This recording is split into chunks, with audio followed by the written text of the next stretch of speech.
दोस्तों, चलिए सीधे मुद्दे पर आते हैं।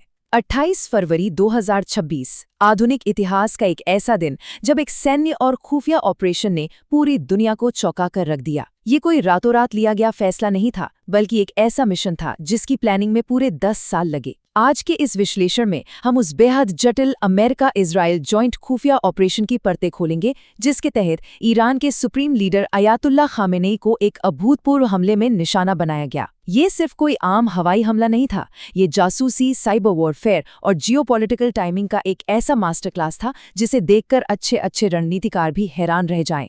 इस पूरे ऑपरेशन की बारीकियों को समझने के लिए हम इसे कुछ मुख्य हिस्सों में बांटेंगे।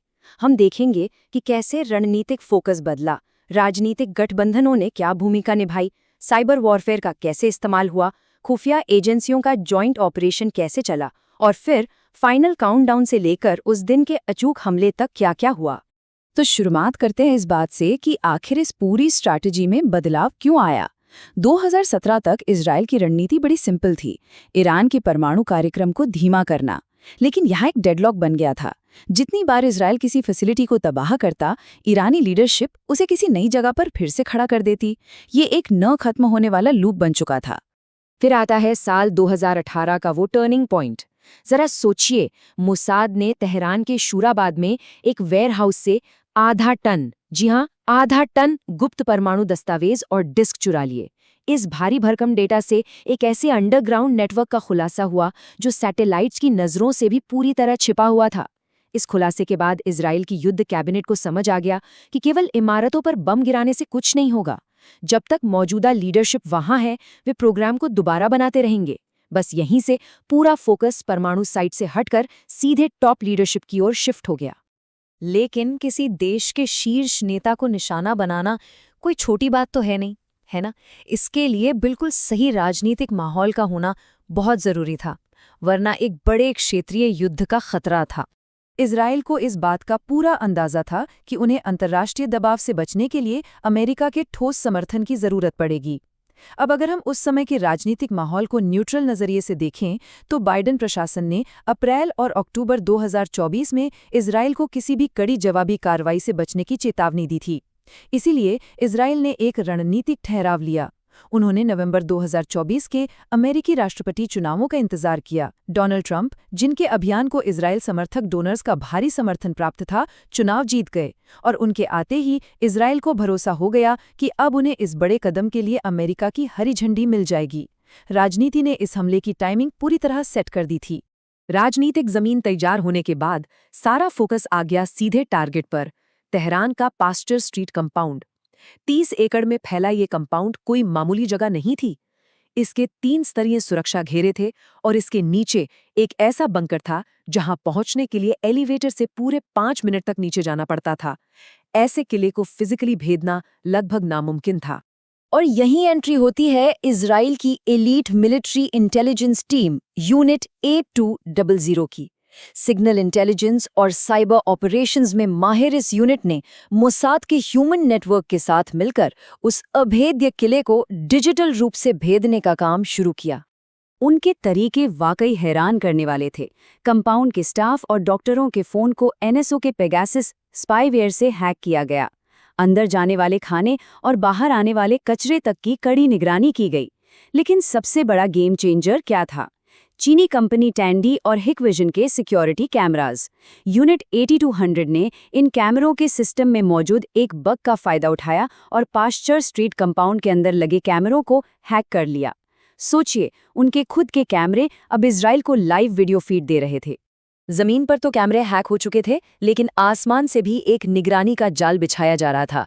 ये एक जबरदस्त हाईटेक चूहे बिल्ली का खेल बन गया था, जिसमें ईरान हर कदम पर बचने की कोशिश कर रहा था और अमेरिका इजराइल का गठबंधन उन्हें चारों तरफ से घेर रहा था। इस टेबल को देखिए।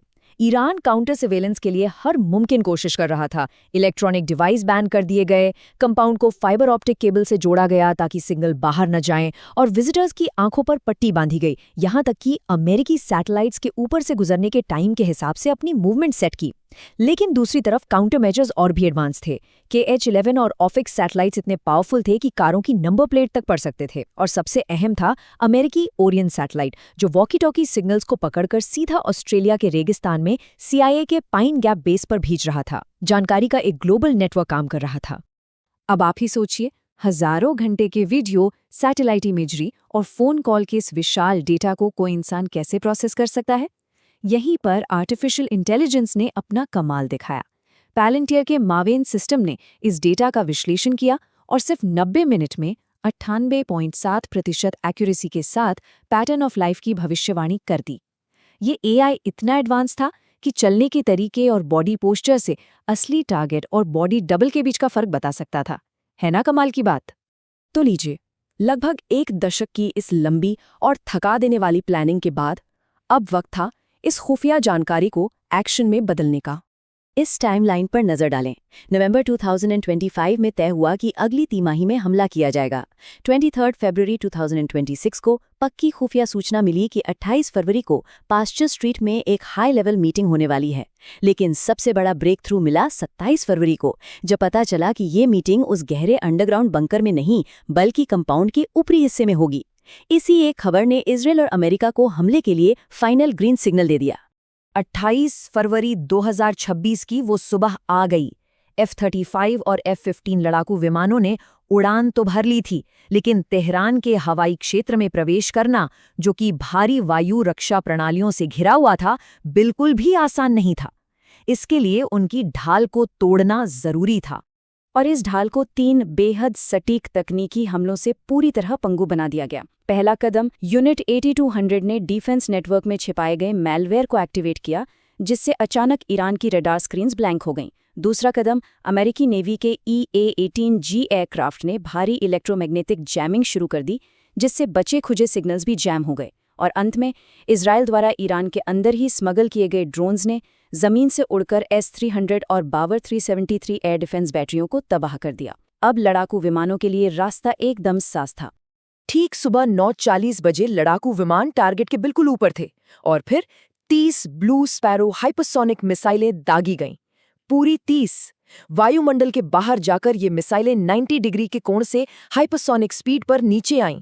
इस भयंकर और विनाशकारी प्रहार ने ऊपरी कंपाउंड को पूरी तरह से नष्ट कर दिया और उस हाई लेवल मीटिंग में मौजूद किसी के भी बचने की कोई गुंजाइश नहीं थी। लेकिन असली साइकोलॉजिकल झटका तो इसके बाद लगा। इस सैन्य हमले के ठीक 12 मिनट बाद एक नोटिफिकेशन फ्लैश हुआ। ईरान में नमाज के समय के लिए इस्तेमाल होने वाले बेहद लोकप्रिय ऐप बाडे सबा को मुसाद और CIA ने हैक कर लिया था। पूरे देश के मोबाइल्स पर मैसेज गया, मदद आ गई है, आत्मसमर्पण करें। ये सिर्फ एक मिसाइल स्ट्राइक नहीं थी, ये इस बात का सबूत था कि घुसपैठ केवल फिजिकल नहीं बल्कि उनके डिजिटल जीवन की गहराइयों तक हो चुकी थी। इस विश्लेषण के अंत में ये पूरा ऑपरेशन हमारे सामने एक बहुत बड़ा और उलझा हुआ सवाल छोड़ जाता है। इतने सुरक्षित अंडरग्राउंड बंकर के होते हुए एंड मौके पर वो महत्वपूर्ण बैठक ऊपरी कंपाउंड में शिफ्ट क्यों की गई? हमले में लगभग सभी बड़े नेता मारे गए, लेकिन ईरानी कुद्स फोर्स के जनरल इस्माइल कानी चमत्कारिक रूप से बच गए, जिन्हें बाद में गिरफ्तार कर लिया गया।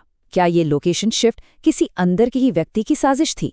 इस ऑपरेशन की कामयाबी सोचने पर मजबूर करती है कि खुफिया घुसपैठ की जड़ें आखिर कितनी गहरी थीं।